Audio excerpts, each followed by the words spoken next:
120 Sports MLB analyst Danny Graves breaking down the action on the diamond in the Chicago Cubs. They've won 5 straight. That's a season high. Had no trouble with the Marlins. They had a big 6-run inning that made the difference. Cubs swept the Cardinals, took 2 from the Marlins. Do you think they have finally turned the corner, Danny? Well, CT, you're going to have to tell me about all the Cubs fans there in studio, because I know that they were pulling their hair out. Their hair's turning gray. They're on the ledge. They just can't believe that the Cubs are playing so poorly. Guess what? They've been in first place for a few days now. And yes, they've got a 5-game winning streak. The Cubs are good. They just haven't put everything together yet.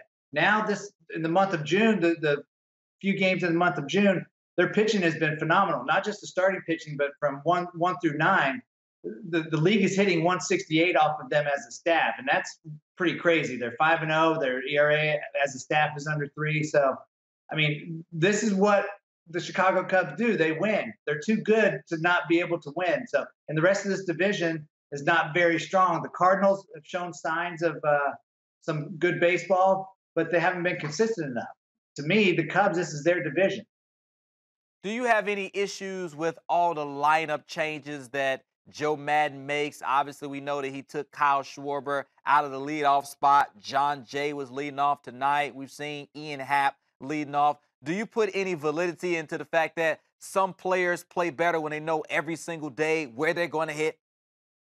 Well, they probably do know the day before where they're hitting and if they're even playing in the lineup. But I know Joe Maddon really communicates with his team and lets these guys know when they're playing, when they have days off.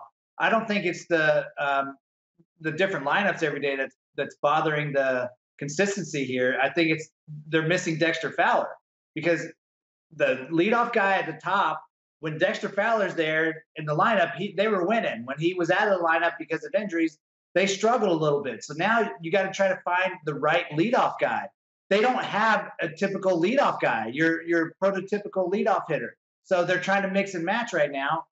I don't mind him trying to figure it out and moving guys around in different spots in the order, because they need to see who's going to be the best leadoff guy for them on a consistent basis, because there's no replacing Dexter Fowler right now. Certainly the Chicago Cubs look like they are back in a groove. We'll continue to follow them. Meanwhile, Jacob deGrom not in a groove on the mound. For more on the Mets situation, just search MLB on your 120 Sports app.